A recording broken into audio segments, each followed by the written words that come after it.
Hey everyone, this is ScareRookie, and now we're at the fun part of a tombstone build, and that's the detailing. And why is that the fun part? Because it's your opportunity to make your tombstone look as real as possible, and it also means that you're almost done. So let's dive quickly into how do we get the detail on this tombstone. So in our previous video in part 2, where we were doing the layering phase, you saw that my tombstone was very white and very straight and very neat.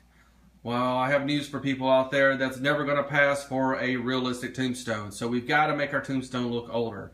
And if you look at the date on my tombstone, it's 1614. There's no way a tombstone can look that new and be that old. So we've got to age it up a little bit. So how do we do that?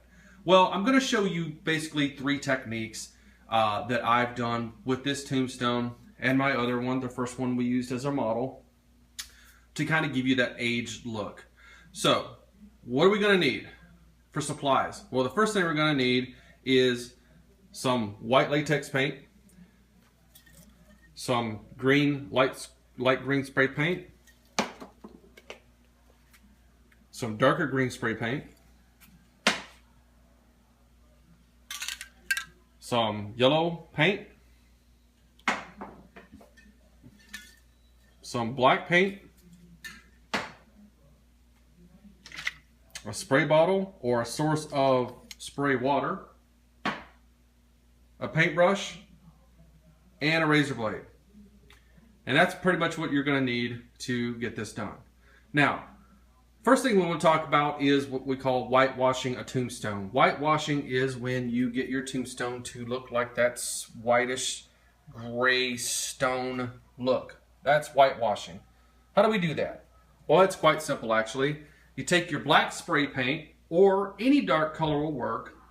It doesn't have to be spray paint. In fact, if you do not want your styrofoam to get those little pitted holes in them, which I like because it makes it look grainy and more like stone, but if you do not want that, you're going to want to use like a white or a dark latex paint. But I prefer it because it makes it look more like stone. But you take your dark color paint and you paint your entire tombstone, all of it, every part of it. And you want to make sure that you get down into the detailed areas because you want that to be filled in black. I'm going to probably have to go back and add a little bit, but I also don't want it too black because it also is going to have wear and erosion and dirt, which is going to make it look that way. So you paint it black, and then after you've painted it all black or your dark color, and it dries, then you follow up with your white latex paint and you paint your entire tombstone once again all white. This time, however, while your white paint is still wet, you want to take your spray bottle, and I prefer the spray bottle because it gives me more control. It's more like I'm painting with water. But you can use, I've seen people use water hoses and misters and that kind of thing. All you need is a source of water to spray onto your tombstone to wash away the white paint. You want to thin it out. You want it to be uneven. You want it to run. You want it to literally wash off the tombstone, and you just want some residual white left behind. So you spray the whole thing until you get it the way you want. If you want your tombstone to be a little bit more white, then you don't rinse off as much. If you want it to a little bit be very uneven, which I prefer, then you want to wash more off in certain areas, like for here. It's more darker black here, but it's more whiter here. If it's a 300-year-old tombstone, I can guarantee you it's not going to be evenly white or all black. It's going to be very spotty. Once that's done, you let it completely dry. After it's completely dried, then you want to take your details paint, what looks like the algae on here, the moss, and you start off with your dark paint. Again, we paint in layers. You always start with dark first and work your way out to lighter. So there's your dark paint. Then it's followed up by your light green paint, which is then followed up by, yep, you guessed it, the yellow paint.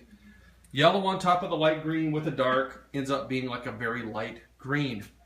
Again, moss, algae, depending on the sunlight, etc., isn't going to grow a perfect solid color. That is just paint to give it some depth and layer of detail. All right, we will be adding actual moss to this tombstone when it's finished, but that's going to be here shortly. The next thing that we did to add more detail to it, and you can kind of see from the size a little better, is all the chip away, the routed out. It's a very old tombstone. It's seen lots of storms, lots of rough weather, flying debris, erosion. How do we get that? It's quite simple, easy. Let me show you. I have a small sampling of styrofoam here set up with a vise, just so I can use one hand and hold my phone in the other. And I kind of already showed here how I did it. You take the styrofoam and a razor knife, and the first thing you want to do is to see how you got nice smooth edges right here. Well, unless it's a brand new tombstone look that you're going for, you can't have smooth edges like that. So the first thing I do, I turn the razor blade at a 45-degree angle, and I just go along the edge, roughing that edge up, even breaking off the corners. I like broken corners because, hey, if it's old, corners are going to be worn down, right? They're going to be rounded. And then if I want this look here, where some of the top of the stone layers have been chipped away or ripped off, I take the point of my knife, start cutting out the shape. Go crazy with it, you know? Just make sure that it's an uneven pattern, because weather and erosion don't go in even patterns. So that's how you get the rough edges. Now, what I will recommend to you is, before you do any painting on your tombstone, okay, do this first. Get this the way you want it.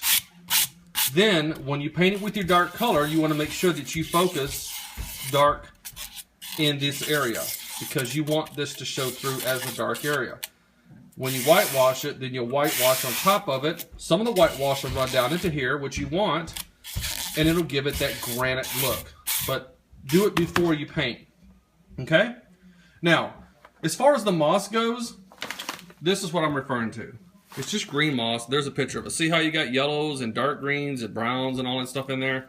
Well, that's how moss actually is, which is why we paint it that way.